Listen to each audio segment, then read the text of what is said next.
Brad Hoylman-Sigal is not only a state senator from Manhattan, he's the powerful chair of the Senate Judiciary Committee. Thank you so much for joining me today, Senator. You know, the governor just unveiled her budget, and there are a number of things in the budget which I think could be, I don't want to say problematic, but open for a lot of discussion. First, let's talk about bail reform and the fact that she wants to give judges more discretion by allowing them to consider the least restrictive bail option. How do you guys feel about that? Well, we have to enter into negotiation to talk about that, but we did have a hearing last week, 7 hours, Marcia, where we looked at crime data from both the state and the city. And I have to say that I think a lot of us left that hearing feeling as if crime in New York City and New York State is not much different than it is in other parts of the country. So I guess the issue is, how do you disaggregate our changes to the bail laws and relate it to rises in crime in the city and elsewhere? But you know, it's sort of interesting because in a press conference right after the budget, the Assembly Speaker said that he thought that we, the media, should stop focusing on the word B-A-I-L and instead look at the other things that are parts of the criminal justice system. But I guess the question that I would ask you is that is there a sense that we need to do bail reform to make people feel safer?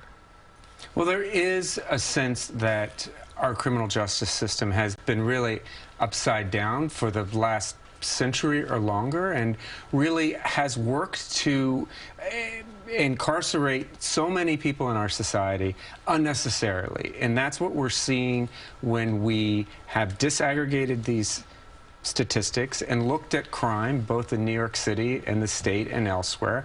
Crime is a problem across the nation, but we did succeed in understanding 2 points.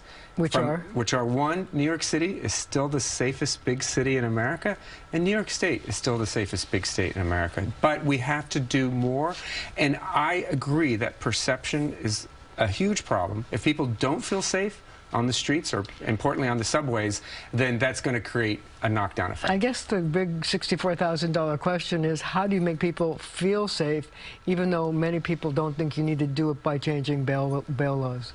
Well, I think, you know, police presence, I think communities that interact with the police, I think pretrial services. I think the governor's $1 billion dedicated toward mental health services is going to be enormous. Supportive housing, and ensuring that, you know, we get guns off the streets. I mean, we have those rising rates in gun crimes, which we have to address, and the governor has a plan in her budget, which I commend.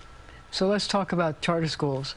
She wants to change the rules so that New York City could open more charter schools. There's a lot of pushback on this from a number of members of the legislature. What are your feelings about it? You know, we have a cap for a reason, and it's always a negotiation. Certainly, charter schools have, and were intended to have, a purpose, which is to be laboratories for our public schools, to determine whether there are methodologies that can be shared with traditional public schools. I support that aspect. What I think is problematic is when charter schools are co-located without proper communication with local communities and school districts. I think we have to say that co-located means that they take up space in a public school, and so they're in the same building. They're in the same building, and it really, in many cases, is the haves and have-nots. And it is extremely difficult for our local public school parents and their families to live with that type of coexistence when it's so stark in terms of resource allocation. So what you're saying is, don't put them in public school buildings, but if they can find other space, that's okay? Well, I'm saying that we need to have more conversations. Just shoving charter schools into traditional public school buildings generally doesn't work. But also, you know, we need to understand, too, that charter schools can and have taken some of the top students out of communities and traditional public schools and creamed them, as they call it, by placing them in charter schools. And, you know, that's a problem, too, because it's a differential equation that makes the public schools look worse than, in fact, they are. We have a commitment, and we need to understand that part of our role in government is to support public education. Yeah. And to the extent that charter schools undermine that effort, I think it's an issue for me and my colleagues, and I think a lot of public school parents. So do you think New York City has enough charter schools and we should concentrate more on making the public schools better? We most certainly have to concentrate on making our public schools better across the state, and we need our resource allocation. I'm glad that the budget continues the full funding of the Campaign for Fiscal Equity lawsuit. I really think the governor deserves credit for that. The Senate Democrats, working with our Assembly partners, finally got that done 2 years ago, and we need to continue that effort. Taxes. So there's no taxes on the wealthy. It's, you know, the governor says no new taxes. I think that might be an area of discussion in Albany because, as you look to find more money for programs, will you look to tax millionaires and people who are wealthy?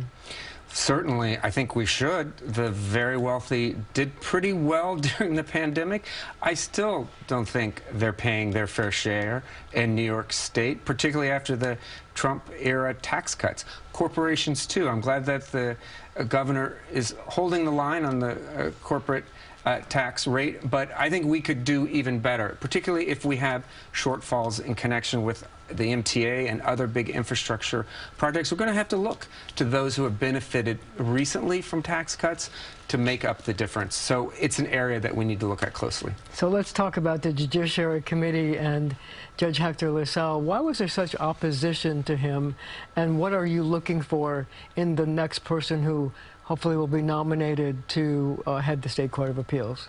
Well, for sure, early on when Justice LaSalle's nomination was announced, a number of groups came out and decisively opposed his ascension to the chief judgeship, namely organized labor. And that was a line that I think a lot of my colleagues were reluctant to cross. There were some decisions that were ambiguous at best in connection with labor. Was there a feeling that he was too conservative? I think that's pretty accurate, or moderate, or not willing to take the side of defense in criminal justice cases. But the main issue, I think, in addition to the problems we had with labor, we have a right-wing United States Supreme Court. Right. So we have to make sure that we don't make a mistake in choosing the chief legal officer for the entire state of New York. Because you have to be the counterbalance to the U.S. Supreme Court. Most certainly, it's not just the overturning of Roe, but it's the general and the gun laws and all the other things that and the general philosophy by the Supreme Court that we're going to kick more issues to the state courts to make those decisions and state legislatures. So we need to be clear who we choose as chief judge. So we have about 10 seconds left. Do you think she's going to actually bring it to the floor for a vote, or try to sue to bring it to a floor for the vote? You know, it's her decision, certainly not mine, but I sure hope she doesn't, because we have a lot of reasons to work together. In fact, 227 billion reasons to work together closely with the governor as we enter this budget season. So we're going to have to leave it there for now, but our conversation continues right after the show on our streaming channel, CBS News New York.